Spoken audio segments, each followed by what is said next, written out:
So today I'm going to talk about how I made these two cards that are going to go in my 2020 December daily. This is going to be my reason why page. And this is just a fun 3x4 card that I made to match it with the same color scheme. So I'm mostly going to be talking about how to recreate this 3x4 card. So the different products that I used for these were these two Distress Oxide inks from Tim Holtz, the Twisted Citron and the Rustic Wilderness blending tools, the Ali Edwards silver ink, and obviously acrylic blocks and some star stamps. You could use any stamps you wanted with this. I liked this little constellation pattern, but really any star stamping would go well here.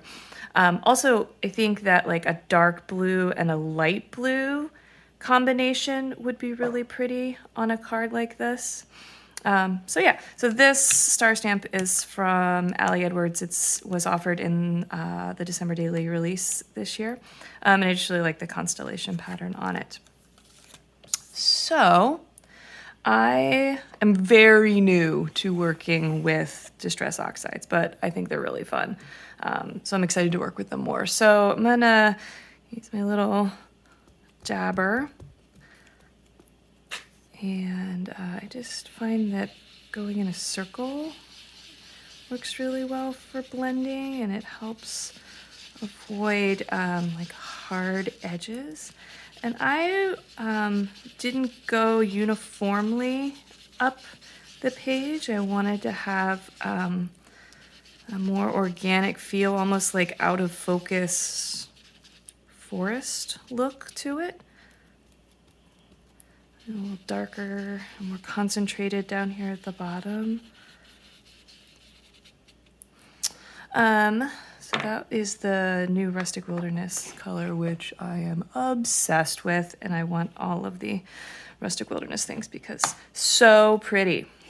Okay, this is the Twisted Citron.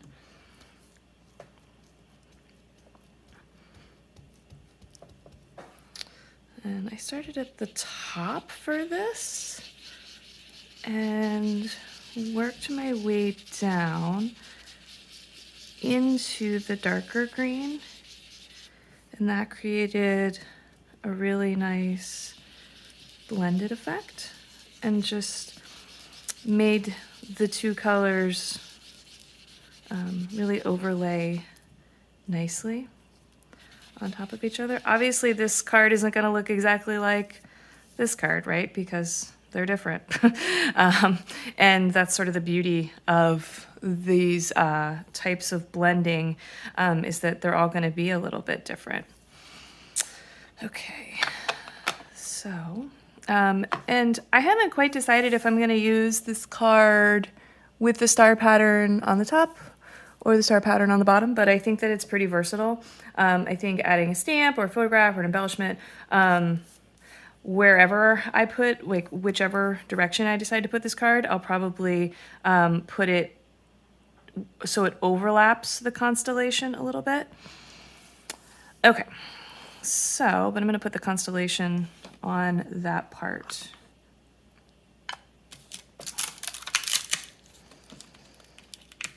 I was initially not super into pattern building stamps. I was struggling with like finding how do I use them, why would I want to use them, but I really like them now. I think they add a really neat element to when I make my own journaling cards, because they can be layered and turned and things like that. All right, so I'm gonna have this going slightly off the edge. And then I'm going to turn this stamp so that the pattern isn't exactly repeated. And this is versatile. Like you could go all over the card. You could do the stamping on the dark green part as opposed to the light green part. It's pretty flexible. So really whatever you want to do there, or however you want to layer that is up to you. And so my larger card is just a bigger version of this. This size is just a hair larger than 5x7. And I haven't decided how this is going to go in my December daily yet, whether I'm going to mount it on vellum or transparency or whatever. But the same basic principles apply as making a 3x4 card as making a larger one. You're just blending over a larger area.